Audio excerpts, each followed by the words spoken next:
Wesh l'équipe, c'est Manu et on se retrouve aujourd'hui pour un nouvel épisode de Street Art. Aujourd'hui, on est à Paris avec DJ Widim et on va vous faire découvrir son univers, son parcours et comment il contribue à populariser l'art de rue par ses créations. Restez branchés, c'est Gaël TV. Voilà.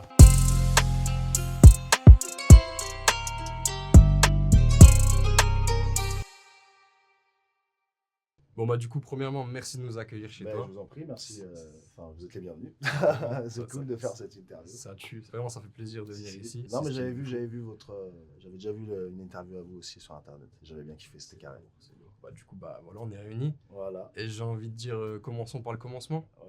D'où tu nous viens finalement, DJ Widim? Quoi, sur la carte, tu veux dire? Sur la carte, musicalement parlant, Non, partout. en vrai, moi, je t'ai dit, j'ai grandi à Nice. Après, maintenant, ça fait 16-17 ans que je suis à Paris. Et voilà, hein, je fais du son, quoi. Je suis passé par plein de trucs, tu vois. J'ai commencé comme DJ, après j'ai commencé à produire. Voilà. Donc le parcours est très long. Je ne peux pas te faire un condensé comme ça en quelques minutes. Mais ouais, non, voilà, amoureux du rap et de la musique en général. La musique en général, Ouais. ouais, c'est ce qu'il faut. Et du coup, bah, commençons entre guillemets par ton expérience de DJing, si on peut. Ouais, si on peut ouais, permettre. carrément, ouais. Parce que c'est un peu ta base. Moi, j'ai commencé comme ça. En vrai, au tout début, j'ai découvert, je te dis, un album Rap Attitude. Et il y a un morceau de Dynasty dedans. Puis un pote m'explique, c'est l'histoire des tourne-disques là, que tu fais clac-clac. Moi, j'hallucine, je sais pas. Bon, bref. Et du coup, voilà, ça m'a vraiment. L'outil, en fait, platine, je l'ai kiffé de ouf dès le départ.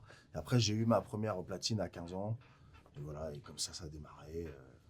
Dans ma chambre à faire des scratchs, après à mixer pour des groupes, après à faire des soirées. Et voilà, tac, tac, tac, quoi. Des petits clubs, des petits bars, des petits clubs, organiser mes soirées. Puis après, je te dis, ouais, je suis arrivé à Paris, il y a quoi, 16-17 ans, et puis voilà. Hein. Production. Directement. Ouais. Bon, j'ai envie de dire, t'es un peu un des rares beatmakers français vraiment à avoir une certaine renommée, à être reconnu dans le milieu.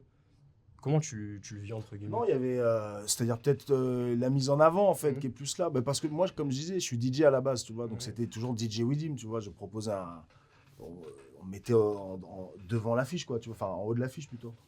Et donc en fait, je sais pas, après quand j'ai commencé à faire des prods, il y a eu ce truc où moi j'ai produit tout de suite mes projets. Donc c'était puis il y avait voilà, je voyais DJ Khaled comment il faisait ses trucs, c'était DJ Free avec les autres rappeurs, tu vois. Donc c'était ça aussi dès le départ, j'ai voulu me placer comme ça, tu vois. Mais c'était pas du tout en mode comment dire c'est pas de l'ego, tu vois, Ouais, c'est non, que non. je trouvais ça le concept de DJ, quoi, tu vois, DJ il ramène ses artistes, son truc, son machin. Donc voilà, Mais c'était bon, juste une. En soi, que ce soit les gens ou les artistes, ils t'ont toujours, enfin, il y a toujours eu la patte entre guillemets DJ Widim. Enfin, Après, toujours ouais, été j'ai toujours fait reconnu. mon petit son, quoi, voilà. Ouais. J'étais influencé par des trucs qui ont fait que, oui, apparemment, ce qu'on me dit, c'est que voilà, il y a ma patte, quoi. Ouais, c'est ça, clairement. Ouais. Ouais, c'est pas question Ah de bah- qu'est-ce que ça, on peut le dire. Ah bah, c'est tant mieux. Ouais, Je c'est préfère ça, il faut. que si c'est pour ressembler à tout le monde. Donc clairement, après, on sent quand même chez toi qu'il y a cette grosse influence carrée. Souvent dans le mal, déprimé, j'enchaîne les cônes de frappe. Quand je suis happy, je fume la zèbre de dame.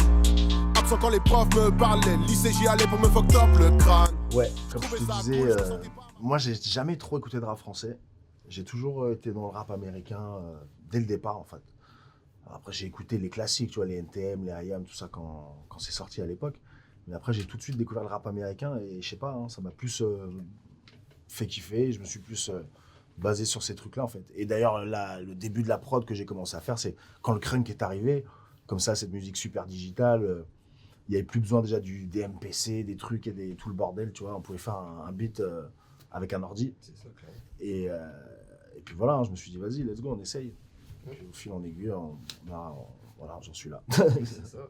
Mais il y a un truc qui me surprend toujours chez toi, c'est que tu as toujours ce côté, entre guillemets, t'apportes quelque chose, mais tu respectes les codes du rap. Je sais pas si tu vois ce que je veux dire. Tu respectes les classiques. entre Ouais, guillemets. après, je vais pas faire l'ancien, même si c'est ce que je suis un peu, Ouais, tu vois. ouais, Mais c'est-à-dire que moi, le truc, je le vis depuis le départ, tu vois. Ça a démarré en 91, le rap, il est arrivé. T'as vu, j'ai eu un parcours scolaire un peu chaotique. Après, je me suis démerdé, j'ai fait du son, tu vois, dès le départ. Je suis autodidacte à 100%. C'est un truc, enfin, tu vois, c'est dans les tripes, quoi, tu vois. Et à l'époque, t'écoutais du rap parce que tu kiffais la culture hip-hop, tu vois, c'était indissociable. Aujourd'hui, le rap, c'est devenu mainstream. T'as des gens qui kiffent le rap, de voir un tag, et ça les effraie, enfin, Ouais, tu vois c'est ce que je veux dire. Donc voilà, c'est juste que finalement, dans mon délire, j'ai envie de te dire, je suis réel, tu vois, donc voilà. Et du coup, pour toi, on a perdu ce côté un peu culture hip-hop vraiment à part entière. Ouais. Vraiment, le délire de base du hip-hop, il a été complètement. Ah bah, dès que c'est devenu mainstream, quoi, tu vois, commercialisé à grosse échelle, tu vois. Après, écoute, c'est comme ça, toute la vie, c'est comme ça, à chaque chose, tu vois. Dès qu'il y a du succès, bah, ça. Mais après, il y a du bon aussi là-dedans, tu vois. On en parlait aussi tout à l'heure, à l'époque, c'était que des artistes signés, tu vois. Si vous n'écoutez pas, tu découvrais pas finalement trop de sons à part ce qu'on te proposait, ou alors fallait vraiment être un gros music digger, machin, truc bidule. Mais aujourd'hui, comme ça, ce qui est intéressant, c'est qu'il y a plein de petits artistes aussi qui peuvent démarrer. Allez, ça peut aller super vite pour eux, se faire écouter, avoir une fanbase, tout ça. Après, est-ce que c'est pas aussi dommage parce que finalement, il y a des artistes, peut-être des pépites qu'on voit pas parce qu'ils sont finalement noyés dans la masse de. Après, voilà, non, mais clairement, je te dis, même à l'époque où il n'y avait pas comme ça cette profusion de musique, je pense on est passé à côté de plein de gens, mais ça, c'est la life. Et du coup, tu penses quoi de cette nouvelle génération qui arrive là? Non, ça tue, hein. Qu'est-ce que tu veux que je te dise? Là, on est dans un nouvel âge d'or. Tu vois, il y a eu 95, les années 90, quoi, et là, on est en 2020. Clairement, ça a pris un level, c'est fou, quoi. C'est vrai que c'est tout le monde écoute du rap. Ce qu'il y a, c'est que maintenant, les parents, c'est ça. les enfants des parents, tu vois, ça fait 2 générations qu'ils écoutent du rap, tu vois. Donc, clairement, ça a pris une grosse part, quoi, dans la société, tu vois. Ouais, c'est clairement, ça fait partie de la société aujourd'hui, on Bah peut le dire, clairement. Et est-ce que tu te verrais poser sur des nouveaux types de musique là, qui arrivent, genre, notamment par exemple la drill, vu qu'on entend beaucoup parler? J'en ai fait, hein, tu vois, dans le dernier album, La Boulangerie Française 4, il y a un morceau de Jury, c'est de la drill. Le système c'est détestable, je veux plus que les PC taxes. Ma peu plus, elle est détectable pour vos petits. C'est-à-dire que j'ai vu le truc, ouais, non, c'est cool, hein, mais pour moi, c'est pas une grande nouveauté, quoi. C'est-à-dire que déjà, moi, je vois ça juste en termes de rythmique. J'arrive pas du tout à dissocier, c'est-à-dire un rappeur d'un, je sais pas, un driller, je sais pas comment tu dis, mais pour moi, c'est la même chose, tu vois, il rappe, quoi, il fait du peur. Juste la rythmique, elle a changé. Après, écoute, j'en parlais avec un artiste que je produis, la Stockma, qui lui est persuadé que ça va comme ça encore plus se développer et rester finalement, limite, voire dépasser le Peura. Moi, je suis pas d'accord, tu vois. Je pense que c'est un courant, comme on en a déjà eu auparavant, et puis ça va évoluer, quoi. Mais c'est là, c'est cool. Ça vient de l'Angleterre. Tu nous parlais de ta série La Boulangerie Française. Ouais. C'est quand même quelque chose d'assez rare, j'ai envie de dire, en France, qu'un beatmaker produise son propre projet. Ouais. Comment ça s'est passé pour toi et est-ce qu'au final, t'en es fier? Oui, j'en suis fier, forcément. C'est un truc que j'ai fait. À la base, je te dis, c'est parti, la toute première, c'est parti du fait que... j'avais même pas mon label à cette époque-là. Je produisais comme ça, à droite à gauche, je faisais du son, quoi. Et puis, je me suis retrouvé avec plein de morceaux. Je me suis dit, tiens, on va le sortir comme ça, tu vois. D'ailleurs, elle était en free download sur Haute Culture, je crois. Et finalement, c'est vrai qu'il y a eu directement des retours, tu vois. Et puis... c'est là où, moi je faisais ça comme ça, un peu naïvement, tu vois. Puis là je me suis dit, ouais non c'est cool, finalement il y a vraiment des gens qui écoutent quoi, ce que je fais. Et donc Boulangerie Française volume 2 après. Et voilà, et là ça a commencé, il y a les médias aussi qui sont plus intéressés au truc. Et puis voilà, hein, ça a commencé comme ça. Au final, t'es un acharné de la musique qui se retrouve sous les feux des projecteurs, j'ai envie de dire, malgré lui. Ouais, juste que non, j'ai bossé. Après, j'ai eu l'opportunité de bosser avec des gens aussi qui avaient comme ça, on a évolué ensemble. Je sais pas, ouais. Ça se voit que t'es un peu déconnecté de tout ce qui est. Ah non, moi je calcule pas, ouais, je fais mon truc, hein. T'es sur la musique et que la musique. Ouais, c'est ça, en fait. J'écoute même pas trop, je te dis, j'écoute pas trop de rap français, j'écoute pas trop ce qui se fait. Après, j'apprécie quand j'entends des choses, c'est sûr. Mais je sais pas, je fais mon truc en studio, j'écoute mon rap. La musique, ça se crée. Les suppositions, comment on appelle ça, les nouveautés Deezer là, qu'ils me proposent, ils tuent de ouf, ouais, je sais pas, ils trouvent des trucs de ouf. Et voilà. Et après je vais au stud, voilà. Après t'as vu, je continue à essayer de trouver des artistes. Ce qui m'intéresse, c'est pas qu'ils soient populaires, c'est vraiment que moi ça m'attire, tu vois. Qu'ils aient leur truc. Qu'ils aient leur putain de truc à eux, quoi. Donc là, voilà, il y a plein de trucs qui arrivent, des projets.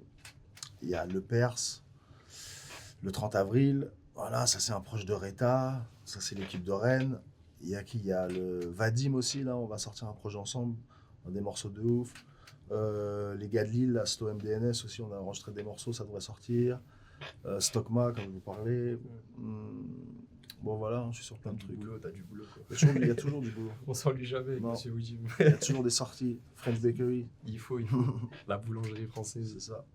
Mais même, je regardais des vidéos de toi en concert avant de préparer l'interview. Ouais. Et je trouve que tu as vraiment cette énergie, tu vois, qui, limite aujourd'hui, enfin moi quand je vois les showcases des nouveaux rappeurs, etc., je trouve que c'est un truc qui me manque un peu.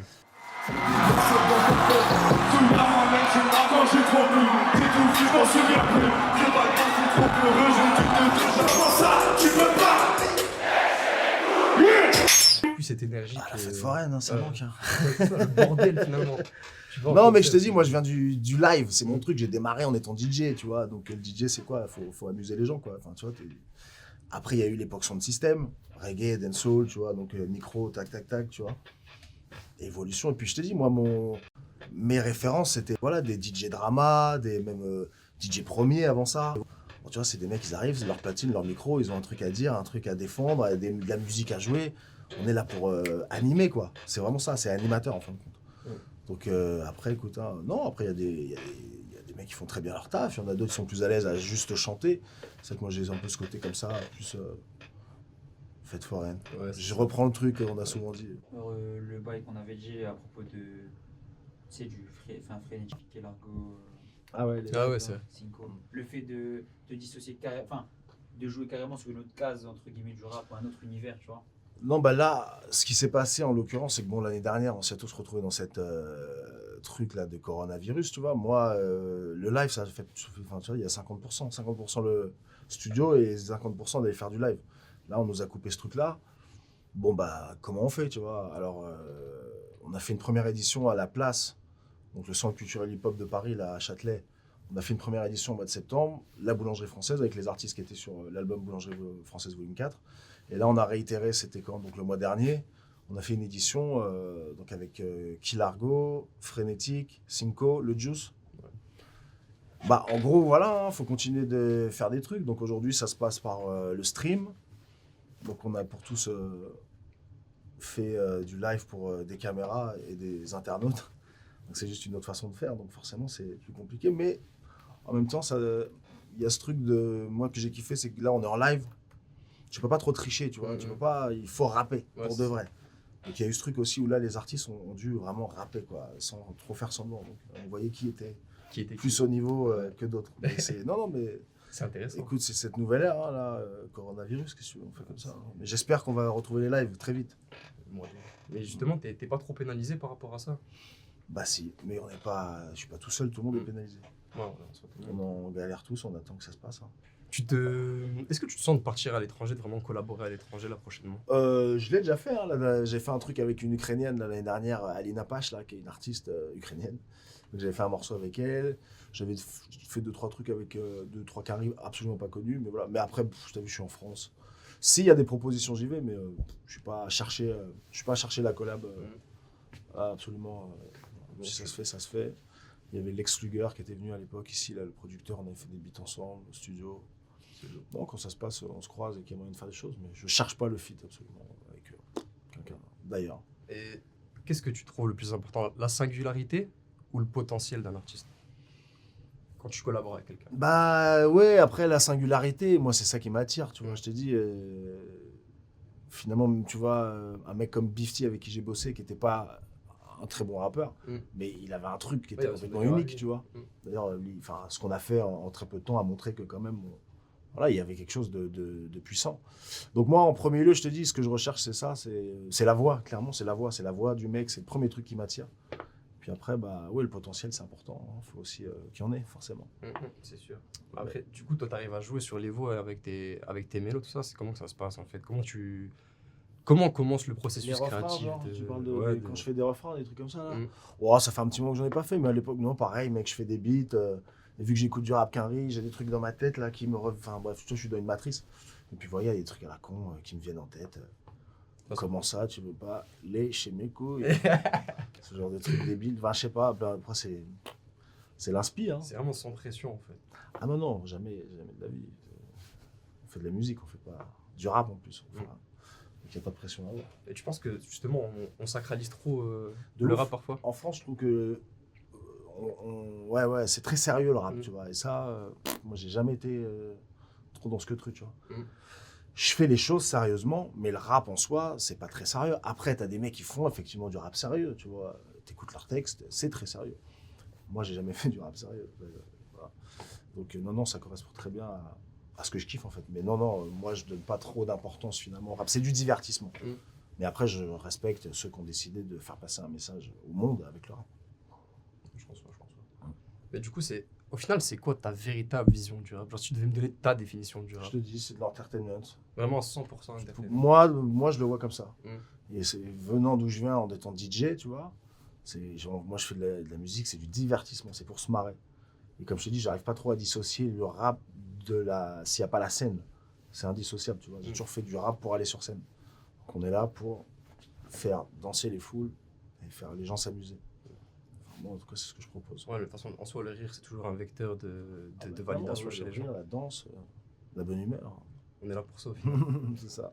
Et tu penses quoi d'entre guillemets, les gens qui disent que les rappeurs trop techniques ne peuvent pas percer ou sont trop Trop compliqué. technique, je sais pas. Ouais, j'aime pas trop ces il y débats. a ce Après, débat, ouais, entre non, guillemets. mais tu sais, les goûts et les couleurs, gros, tu vois, il y a des trucs. Tu peux pas demander à quelqu'un d'autre de kiffer le son comme toi tu le kiffes. C'est sûr. Donc à partir de là, c'est un débat indéfini. Trop technique, ça veut dire quoi? C'est un mec qui rappe trop bien C'est ça en soi. Je sais. ou c'est juste qu'il fait des trucs, Déjà tu que comprends rien. Si tu comprends rien, c'est qu'il rappe pas bien en fait. Donc je sais pas, tu vois. Mais je pense qu'on se prend trop la tête en France. Ah oui, par mais rapport à ça. complètement. Mais après, ouais. Moi, je me prends pas du tout la tête sur le peura, justement. Il faut que ça glisse. Faut vraiment que ça glisse. Dès que ça devient trop technique, là, on n'est plus dans la spontanéité. Et, voilà. Moi, je suis vraiment dans la musique spontanée. C'est vraiment, tu recherches là, avant tout l'instinctif, quoi, Ouais. vraiment le truc qui, Ouais, mort. qui claque. Et qui... Ouais, ce que je te disais, j'aime pas trop revenir sur les choses que j'ai faites. Tu vois, elles sont faites. On peut revenir que s'il y a des erreurs flagrantes, mais comme ça, revenir à des trucs et tout, non, ça me saoule. Bam. Et justement, La basse-coin, c'est réglé. c'est ça. Mais en vrai, justement, quand on se dit que ça fait plus de 20 ans maintenant. en soi, Ouais, après, ça fait 20 ans que j'écoute du rap, mais moi, gros, mon premier projet, 2000 boulangerie française, ça fait même pas 10 ans. Ouais, c'est 2015. Non, effectivement, il y a eu un premier truc, 2012. Ouais. Donc ça fait Ouais, c'était 9 ans Ouais, 9 ans. que je fais des beats, tu vois. Avant ça, j'étais DJ. Donc ça fait pas non plus, tu vois. Et justement, sur la scène DJ, t'as fait quand même des gros renoms. Ah, j'ai fait des trucs de ouf, ouais. J'ai fait des trucs de ouf. À Bercy, au Zénith, bref, toutes les salles de Paris, je les ai Ouais. toutes fait en long en large. T'as fait des Beyoncé et Des tout. Beyoncé, des Chris Brown, des 2 Chainz, des Meek Mill, C'est très Je peux incroyable. même pas te faire la liste en fait. Ouais, c'est un truc de fou, Parce que, c'est trop long. ouais. Et ça te fait quoi de passer avant ces gens? Ah non, à l'époque, quand je faisais ça, quand il y avait des concerts, je faisais donc les premières parties de ces Ouais. concerts-là. Non, j'étais très content de le faire, c'était le feu de ouf. J'ai toujours pris ça très au sérieux. Toi, au final, c'est une grande plaine de jeux en plus pour toi, autant de monde. Bah ouais, voilà, ça me fait une belle vitrine en fait. Mm. Hein. Après, faut pas c'est pas ça qui va, c'est pas, comment dire, ça définit pas ta carrière, Ah non, tu c'est vois. sûr, Mais c'est sûr. en tout cas, ça met du beurre dans les épinards. Et puis, ça m'a fait après avoir des bookings dans des restos à Paris ou ailleurs, tu vois. Non, justement, même des mecs qui venaient de province voir 2 Chainz en concert, là, boum, ils me voient en première partie. Et voilà, après, ils me connaissent, tu vois. Puis même comme quoi, au final, sans se mettre forcément de pression, quand la musique parle, quoi. Ah que oui, ce soit bah. dans l'expérience du DJing ou Ah en tant que beatmaker, t'as toujours été, entre guillemets, si je puis dire, au top du coup. Non, clairement, ouais. Bah, c'est pour ça d'ailleurs que les mecs, ces promoteurs de concerts m'appelaient pour faire les premières parties. C'est que j'ai toujours été un peu comme ça, à la pointe du son. En tout cas, pour ces trucs-là, c'était bien d'avoir le truc frais et rap carré, quoi. Donc c'est ce que je faisais à l'époque, en tout cas à fond en tant que DJ, ouais. Et puis, est-ce que tu acceptes entre guillemets, cette étiquette d'OVNI? Ouais, j'accepte toutes les étiquettes, je m'en fous, c'est des étiquettes. Mais OVNI, c'est du Joule, non? Ouais, mais tu vois, dans ce que je veux dire, dans le délire. Où Ouais, un truc courant et t'en as rien. Ouais, non, mais c'est clair. Mais après, c'est ce qui définit, enfin, moi, c'est ce qui définit un artiste, en fin de compte, Mhm. c'est de faire ton Dans son truc. job, ouais.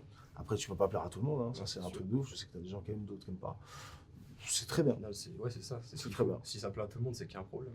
Ouais, ou que. Non, ou que c'est pas qu'il y a un problème, c'est que t'as trouvé la formule Ouais, la formule magique. magique. C'est bien aussi. Faut trop le C'est ça.